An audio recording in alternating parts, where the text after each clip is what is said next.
Hey everyone, welcome back to my channel.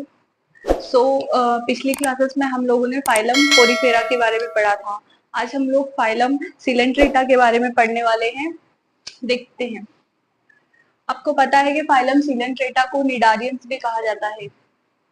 ये पूछ सकते हैं कि निडारियंस जो है वो किसे कहा जाता है, तो वो फाइलम सिलेंट्रेटा को कहा जाता है। ठीक है, तो फाइलम पोरीफेरा के बाद में नेक्स्ट हमारा जो है वो फाइलम सिलेंट्रेटा है। एक जनरल इंट्रोडक्शन से हम इस टॉपिक को स्टार्ट करते हैं। हाँ, आप लोग अपनी एनसीईआरटी को साथ में रखिएगा, वर्ड टू वर्ड यहाँ से कवर होने वाला है। ठीक है, देखते हैं। सबसे पहले अगर हम इसके जनरल फीचर्स की बात करेंगे तो आता है इसका हैबिटेट। तो सिलेंट्रेट्स जो है वो कहाँ पे पाए जाते हैं। हैबिटेट की बात करें अगर इनके, तो ये जो है एक्वाटिक होते हैं, पानी में पाए जाते हैं, और मोस्टली ये मरीन होते हैं, पानी में भी मोस्टली ये समुद्र में पाए जाते हैं। ठीक है, उसके बाद में आता है सिलोमेट। क्या इनके अंदर बॉडी कैविटी होती है? तो नहीं। जो सिलेंट्रेट्स हमारे होते हैं वो ए सिलोमेट होते हैं, इनके अंदर सिलोम जो है वो एब्सेंट होता है। नेक्स्ट अगर हम बात करें इनकी बॉडी ऑर्गेनाइजेशन की, तो हमको पता है कि सिलेंट्रेटा और टीनोफोरा ये दो ऐसे फाइलम है जिनके अंदर टिश्यू लेवल का ऑर्गेनाइजेशन पाया जाता है। ठीक है, तो टिश्यू लेवल का ऑर्गेनाइजेशन इनमें पाया जाता है। जो आपका फाइलम पोरीफेरा था उसमें सेलुलर लेवल का ऑर्गेनाइजेशन था, तो वहां से थोड़ा सा एडवांस होके जब सेल्स जो है वो इकट्ठा होके गुच्छा बनाती है एंड देन वो टिश्यू बन जाता है, तो नेक्स्ट जो एडवांस लेवल आ जाता है वो सिलेंट्रेटा में पाया जाता है। नेक्स्ट है जर्म लेयर्स की। तो इनमें जो जर्माइनल लेयर है वो डिप्लोब्लास्टिक होती है। इनमें सिर्फ दो ही जर्माइनल लेयर्स पाई जाती है, आपकी एक्टोडर्म एंड एंडोडर्म। मीसोडर्म इनमें एब्सेंट होती है।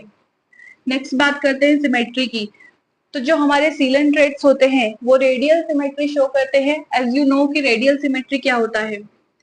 अगर आपका ये एक ऑर्गेनिज्म है, आप इसको इधर से काटो, इधर से काटो, इधर से काटो, पर मेन आप इसको कहीं से भी काटो या डिवाइड करो, पर इसका जो प्लेन हो वो इसके सेंट्रल एक्सिस से पास होना चाहिए, देन ये दो आइडेंटिकल में डिवाइड हो जाएगा। तो इसी को हम कहेंगे कि हाँ, ये आपकी जो है रेडियल सिमेट्री शो करता है। बाइलेटरल सिमेट्री जो होती है उसमें एक सिंगल प्लेन जो है वो सेंट्रल एक्सिस से पास होता है, जबकि रेडियल सिमेट्री में आपका जो है कितने भी प्लेन आप सेंट्रल एक्सिस से पास करके उसको दो हाफ में बाइसेक्ट कर सकते हो। नेक्स्ट आता है इसके डाइजेशन के बारे में। तो इसमें एक्स्ट्रा और इंट्रा सेल्यूलर दोनों तरह से डाइजेशन होता है। फिर बात करते हैं इसके रिप्रोडक्शन की। रिप्रोडक्शन में ये जो एनिमल्स होते हैं, सीलेंट्रेट्स जो होते हैं, वो हर्माफ्रोडाइट होते हैं। एज यू नो कि हमने फाइलम पोरीफेरा में भी हर्माफ्रोडाइट्स के बारे में डिस्कस किया था। हर्माफ्रोडाइट क्या होते हैं? एक जो ऑर्गेनिज्म है वो मेल और फीमेल दोनों ही गैमेट्स उसके अंदर प्रोड्यूस कर सकता है। मतलब सीलेंट्रेट जो ऑर्गेनिज्म है वो एक सिंगल ऑर्गेनिज्म जो है वो एग एंड स्पर्म दोनों को ही प्रोड्यूस कर सकता है। ठीक है, नेक्स्ट आता है। अब इसके कुछ, आपको पता है कि मैंने बोला था पहले भी कि जहां पे भी मैं रेड डॉट या रेड स्टार बना के रखूंगी वो इम्पोर्टेंट रहेगा, तो इसको आप ध्यान से समझिएगा। डिस्टिंक्टिव फीचर्स में इसकी दो फीचर्स आते हैं, ये इंपॉर्टेंट है। पहला आता है सीलेंटेरोन या फिर gastrovascular cavity, and then next आता है नीडोब्लास्ट एंड नीडोसाइट्स। सबसे पहले एक रफ डायग्राम के थ्रू इसको समझते हैं। मैंने ये एक सिलेंट्रेटा जो कोई एक ऑर्गेनिज्म है उसका रफ डायग्राम यहाँ पे बनाया है, देखते हैं। सबसे पहले तो सिलेंट्रेट्स जो होते हैं इनमें एक सिंगल ओपनिंग होती है, मतलब इनका माउथ और एनस जो है वो सिंगल होता है। एक सिंगल ओपनिंग ही इनका माउथ और एनस दोनों को रिप्रेजेंट करती है। ये इसका माउथ एंड एनस हो गया, एंड देन ये जो दिख रहा है आपको ये इसकी बॉडी हो गई। बॉडी के अंदर ही आपको दिख रहा होगा कि इसकी जो बॉडी है इसी के अंदर ये गैस्ट्रोवेस्कुलर कैविटी है। गैस्ट्रोवेस्कुलर कैविटी क्या है? मेनली एक होलो कैविटी है जो बॉडी के अंदर पाई जाती है। मतलब इनकी जो बॉडी रहती है वो होलो होती है। ठीक है, और ये हो गई इसकी tentacles. Tentacles in the sense कि ये जो ऑर्गेनिज्म होता है इसके माउथ के ऊपर माउथ के यहाँ पे टेंटिकल्स प्रेजेंट रहते हैं, स्टिंगिंग टेंटिकल्स, जो कि पॉइजनस होते हैं। ये रहे आपके टेंटिकल्स, ये दोनों टेंटिकल्स कितने भी हो सकते हैं, वो ऑर्गेनिज्म के ऊपर डिपेंड करेगा। तो इन टेंटिकल्स के ऊपर ही आपकी नीडोब्लास्ट सेल्स जो है वो पाई जाती है। ये जो आपके नीडोब्लास्ट सेल्स है, ये एक टेंटिकल है, एंड देन इसी के ऊपर ये नीडोब्लास्ट सेल्स पाई जाती है। ये यहाँ पे आप देख सकते हैं। तो ये नीडोब्लास्ट सेल्स पाई जाती है। नीडोब्लास्ट सेल्स के अंदर आपके कुछ पॉइजनस कैप्सूल्स होते हैं, जिनको हम निमेटोसाइट्स कहते हैं। इन पॉइजनस कैप्सूल्स का काम क्या है? ये जो ऑर्गेनिज्म है इसको प्रोटेक्शन देना, पहली बात तो इसको प्रोटेक्शन देना, दूसरी बात इसको एनकरेज में हेल्प करना। एनकरेज मतलब किसी दूसरे ऑर्गेनिज्म के ऊपर अटैक करके उस फूड को कैप्चर करना, और डिफेंस इन द सेंस कि इसके पास जो ये पॉइजनस कैप्सूल्स होते हैं, किसी प्रे के ऊपर ये अपने इन स्टिंगिंग टेंटिकल्स को जब इन द ये जो स्टिंगिंग कैप्सूल्स है, इनके स्टिंगिंग ये जो पॉइजनस कैप्सूल्स है दूसरे ऑर्गेनिज्म के ऊपर ये इनको डालता है, एंड देन जो इसका पॉइजन है वो उस ऑर्गेनिज्म के अंदर एंटर कर जाता है। ठीक है, अब आती है इसकी बॉडी। और ये एक और जो टर्म है यहाँ पे, हाइपोस्टोम, इसको भी आप लोग ध्यान रखना, क्योंकि हाइपोस्टोम जो वर्ड है वो सिर्फ सिलेंट्रेट्स के लिए ही यूज किया गया है। तो पूछ सकते हैं कि हाइपोस्टोम जो है वो किसका फीचर है, तो वो आपके सिलेंट्रेट्स का फीचर है, जो माउथ के पास में ही प्रेजेंट होता है। एक स्वेलिंग लाइक जो फुला हुआ स्ट्रक्चर है वो हाइपोस्टोम है आपका, बॉडी है। एंड जो इसकी बेसल डिस्क है, जो इसकी बॉडी का जो बेसल पार्ट है, यहाँ पे आपकी जो ये नीडोब्लास्ट है ये एब्सेंट होते हैं। ठीक है, तो ये दो दो फीचर्स जो है आपके, इनको आप लोग अच्छे से ध्यान रखना कि गैस्ट्रोवेस्कुलर कैविटी एंड नीडोब्लास्ट या फिर नीडोसाइट जो सेल्स होती है वो किस में पाई जाती है।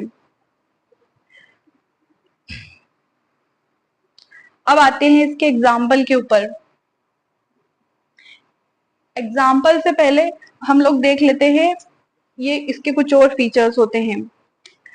जो आपके निडारियंस है, as we know के जो हमारे निडारियंस होते हैं ये दो बेसिक बॉडी फॉर्म्स को एग्जिबिट करते हैं। एक तो आपको होता है पॉलिप, एंड देन होता है मेड्यूसा।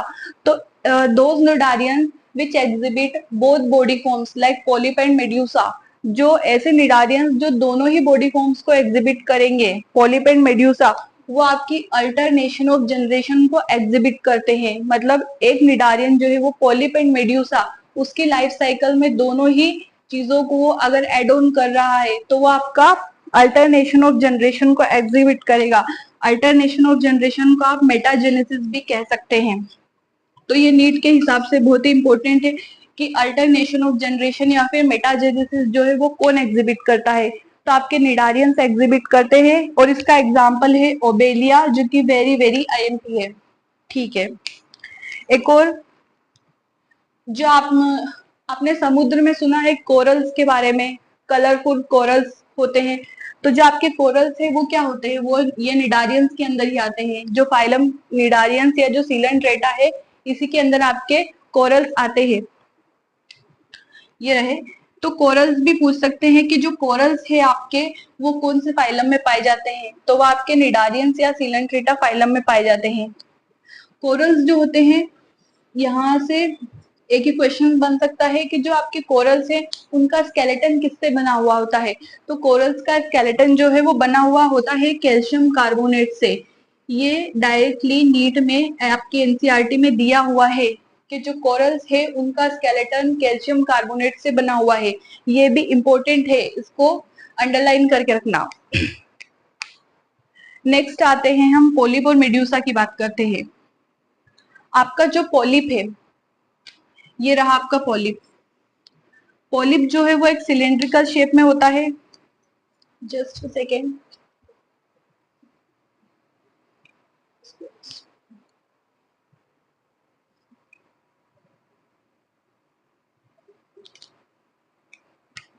ये आपका पॉलिप हो गया।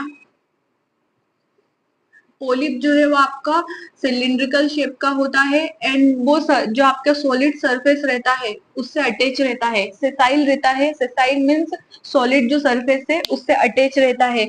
और जो आपके पोलिप है वो एसेक्सुअल रिप्रोडक्शन करते हैं। एसेक्सुअल इन द सेंस कि इनमें बडिंग भी हो सकती है या फिर फ्रेगमेंटेशन भी हो सकता है, दोनों चीजें हो सकती है। पोलिप के एग्जांपल्स में आते हैं आपके हाइड्रा एंड जॉर्जोनिया।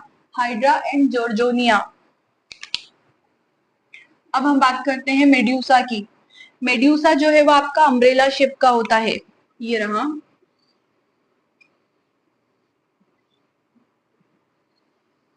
ये आपका जो मेड्यूसा होता है वो अम्ब्रेला शेप का होता है एंड वो जो आपके समुद्र में फ्री स्विमिंग करता है, वो किसी सॉलिड सरफेस से अटैच नहीं होता है। आपका मेड्यूसा जो है वो फ्री स्विमिंग करता है एंड वो सेक्सुअली रिप्रोड्यूस करता है। मतलब मेड्यूसा जो है उसमें एग्स भी बनते हैं, स्पर्म भी बनते हैं। ठीक है, इसके एग्जांपल्स में आते हैं आपकी ओरेलिया एंड जेलीफिश। जो आपकी जेलीफिश है वो मेड्यूसा होती है।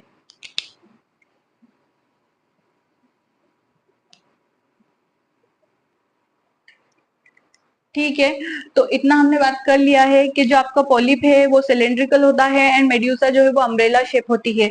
अब हम आते हैं इसके एग्जाम्पल के ऊपर। एग्जाम्पल जो है वो नीट के हिसाब से बहुत बहुत ज्यादा ही इंपॉर्टेंट है, क्योंकि इस पूरे चैप्टर में से सिर्फ डायरेक्टली और डायरेक्टली एग्जाम्पल्स देके ही पूछा जाएगा। मैच द फॉलोइंग के फॉर्म में कैसे भी, सिर्फ एग्जाम्पल आपको बहुत ही अच्छे से याद रखना है। देखते हैं एग्जाम्पल। पहला आता है आपका फाइसेलिया। पहला आता है फाइसेलिया, जिसे पोर्चुगीज मैन ऑफ वार भी कहा जाता है। पोर्चुगीज मैन ऑफ वार इसे क्यों कहा गया है? क्योंकि जो पोर्चुगीज लोग थे, जब वॉर होता था तो वो एक कैप पहनते थे और उस कैप का जो शेप होता था वो उस कैप का जो शेप होता था वो इस फाइसेलिया के जैसा होता था, इसलिए इस ऑर्गेनिज्म का नाम जो है फाइसेलिया रख दिया गया है। मतलब कि जो कैप थी उन लोगों की ऐसे शेप की होती थी। नेक्स्ट आता है अदामसिया। अदामसिया को आप सी एनेमोन भी कह सकते हैं। फिर आता है पेनाटुला, जिसको सी पेन भी कहते हैं। कहा जाता है कि जो पुराने राजा थे वो जो पेन यूज करते थे उसके जैसा इस पेनाटुला का शेप था, इसलिए इसका नाम पेनाटुला हो गया। नेक्स्ट आता है जॉर्जोनिया, जिसे सी पेन कहा गया है। एंड नेक्स्ट है मिएंड्रीना, जिसे ब्रेन कोरल कहा गया है क्योंकि इसका जो शेप है वो ब्रेन के जैसा होता है। वैसे तो मैं टिक्स एंड ट्रिक्स पे विश्वास नहीं करती, पर ठीक है, मैंने भी एक ट्रिक बनाई है, आप लोग एग्जाम्पल के लिए यहाँ पे याद रख सकते हैं। पापे गुड मॉर्निंग, पापे गुड मॉर्निंग। ठीक है, पापे, फाइसेलिया, अडामसिया एंड पेनाटुला, जॉर्जोनिया, मिएंड्रीना। ठीक है, अगर आप लोगों को सही लगे, वरना 10 बार 12 बार आप इससे पढ़िए, आपको याद हो जाएगा। तो मेरे हिसाब से तो मैंने जो आपका फाइलम सिलेंट्रेटा है इसके अंदर सारे ही पॉइंट्स को कवर कर दिया है।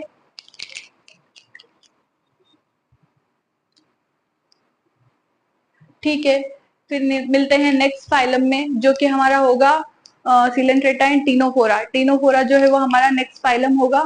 वीडियो अच्छी लगी हो तो प्लीज लाइक एंड सब्सक्राइब कीजिएगा। Thank you.